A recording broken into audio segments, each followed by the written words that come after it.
आज की इस क्लास में पढ़ने वाले हैं चिट्ठा का आशय, मीनिंग ऑफ बैलेंस शीट। ठीक है, बैलेंस शीट होता क्या है या चिट्ठा क्या होता है, इसके बारे में जानेंगे। तो चिट्ठे का आशय जो है ऐसे विवरण पत्र से है जो कि एक निर्धारित तिथि पर व्यवसाय की वित्तीय स्थिति को प्रकट करता है। मतलब क्या होता है कि जो बैलेंस शीट होता है वो एक विवरण पत्र होता है जिसके सहायता से व्यवसाय की जो वित्तीय स्थिति है, ठीक है, उसको ज्ञात किया जाता है कि व्यवसाय किस पोजीशन पर है, कितना लाभ हुआ, व्यवसाय को कितना हानि हुई। ठीक है, इन सभी चीज़ों के बारे में पता चलता है।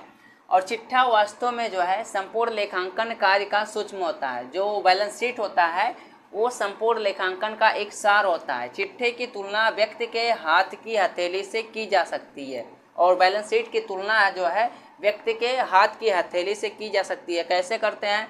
जिस प्रकार हाथ की हथेली की रेखाओं के आधार पर संबंधित व्यक्ति का भूत, वर्तमान एवं भविष्य बताया जा सकता है। ठीक है, और जिसे एक हस्तरेखा विशेषज्ञ ही कर सकता है। अब देखो, जिस प्रकार हाथ की जो हथेली की रेखाएं होती हैं उसके आधार पर किसी व्यक्ति का भूत, वर्तमान, भविष्य बताया जा सकता है और जिसे बताने वाला कौन होता है? एक हस्तरेखा विशेषज्ञ होता है। ठीक है, और अन्य कोई व्यक्ति नहीं बता सकता। क्यों? क्योंकि उसके पास ज्ञान नहीं होता हस्तरेखा का, इसलिए नहीं बता सकता। उसे बताने के लिए और उसे वही व्यक्ति बता सकता है जिसे हस्तरेखा के बारे में ज्ञान हो। ठीक उसी प्रकार जो है व्यवसाय का चिट्ठा जो है व्यवसाय की हथेली होता है और उसी की तरह जो व्यवसाय का बैलेंस शीट होता है, ठीक है, वो उसकी हथेली होता है। क्योंकि चिट्ठे की राशियों एवं विवरणों के आधार पर व्यवसाय का भूत, वर्तमान एवं भविष्य बताया या ज्ञात किया जा सकता है। ठीक है, क्योंकि चिट्ठे की राशियों के आधार पर जो है व्यवसाय का भूत, वर्तमान, भविष्य ज्ञात किया जा सकता है कि कितनी व्यवसाय के पास संपत्ति है, कितने दायित्व हैं। ठीक है, इन सभी चीज़ों के बारे में पता चल जाता है। अगला टॉपिक होता है चिट्ठे की परिभाषा के महत्वपूर्ण तत्व। चिट्ठे के या बैलेंस शीट की परिभाषा के महत्वपूर्ण तत्व कौन कौन से हैं? पहला हो जाएगा विशेष सामग्री। अब देखो, खाता बही के उन खातों की बाकियां जो कि व्यक्तिगत या वास्तविक खाते से होते हैं इसमें लिखी जाती हैं। बैलेंस शीट में लेजर के उन खातों की बाकियां जो कि व्यक्तिगत अकाउंट से संबंधित होते हैं, पर्सनल अकाउंट से या रियल अकाउंट से संबंधित होते हैं, उन्हीं का लेखा जो है बैलेंस शीट में किया जाता है। और इन बाकियों में से जो डेबिट बाकियां होती हैं उन्हें संपत्ति पक्ष की ओर। ठीक है, मतलब क्या होता है कि जो खातों की डेबिट बाकियां होती है, ये रूल याद रख लो बैलेंस शीट बनाने के लिए कि जो खातों की डेबिट बाकियां होती हैं उन्हें हम बैलेंस शीट के संपत्ति पक्ष की ओर लिखेंगे तथा जो क्रेडिट बाकियां होती हैं उन्हें दायित्व पक्ष की ओर लिखा जाता है। ठीक है, ये रूल याद कर लो, बहुत आसान है बैलेंस शीट बनाने के लिए। दूसरा नंबर आता है निश्चित तिथि। बैलेंस शीट जो है एक निश्चित तिथि पर बनाया जाता है, अर्थात वर्ष के अंत में बनाया जाता है, लेकिन यदि आवश्यकता पड़ता है तो उसे छमाही, तिमाही बनाया जा सकता है। उसके बाद तीसरा नंबर आता है इसका रूप। अब देखो, बैलेंस शीट जो है एक विवरण पत्र होता है, कोई खाता नहीं होता है। ठीक है, और बैलेंस शीट के दाईं ओर संपत्तियों को लिखा जाता है और बाईं ओर जो है दायित्व को लिखा जाता है। ठीक है, बैलेंस शीट को बनाते समय इसके दाएं पक्ष में या बाएं पक्ष में टू या वाई का प्रयोग नहीं किया जाता है। बस इतना सिंपल सा होता है। चिट्ठा बनाने का उद्देश्य। ठीक है, ऑब्जेक्टिव ऑफ बैलेंस शीट। चिट्ठा बनाने के क्या उद्देश्य होता है?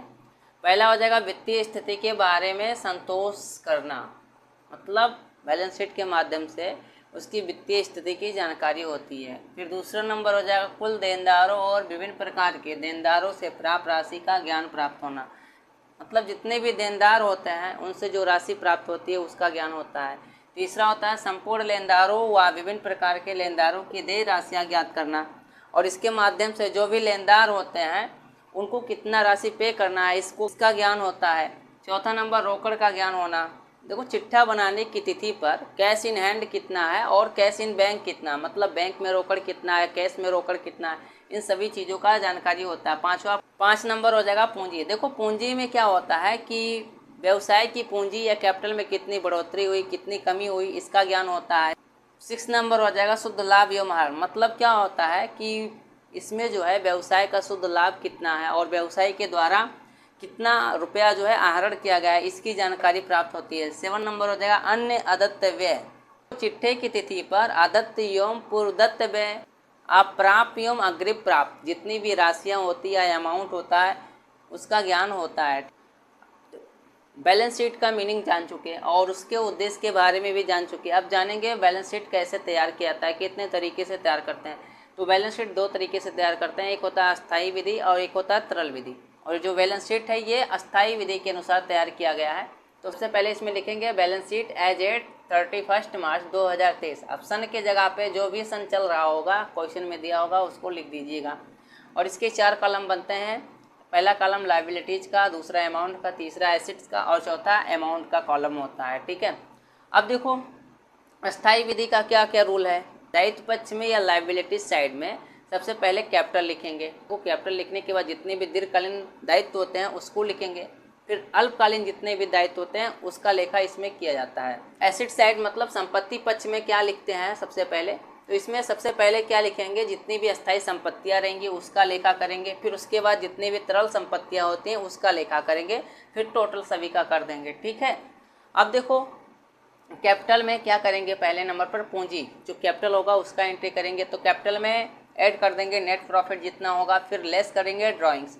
ठीक है, फिर रिजर्व एंड सरप्लस हो जाएगा, फिर लॉन्ग टर्म लोन्स हो जाएगा, लोन क्रेडिटर्स हो जाएगा, बैंक ओवरड्राफ्ट हो जाएगा और ट्रेड क्रेडिटर्स हो जाएगा, फिर एक्सपेंसेस आउटस्टैंडिंग हो जाएगा, एडवांस रिसीव्ड, बिल्स पेएबल। ठीक, फिर इसका टोटल कर देंगे। तो संपत्ति पक्ष में जितनी भी पहले अस्थायी संपत्तियां होंगी उसको लिखेंगे। गुडविल हो गया, लैंड एंड बिल्डिंग हो गया, लीज होल्ड हो गया, प्लांट एंड मशीनरी हो जाएगा, फर्नीचर एंड फिटिंग्स हो गया, पेटेंट्स एंड ट्रेडमार्क हो गया, डिजाइन एंड लिव स्टॉक हो गया, व्हीकल्स एंड इन्वेस्टमेंट हो गया, इंटरेस्ट अक्रूड ऑन इन्वेस्टमेंट हो गया, उसके बाद स्टोर्स एंड स्पेयर पार्ट्स हो गया, loose tools and stock in trade हो गया, वर्क इन प्रोग्रेस हो गया, sundry debtors and bills receivable हो गया, income accrued in expenses prepaid हो गया, cash at bank and cash in hand.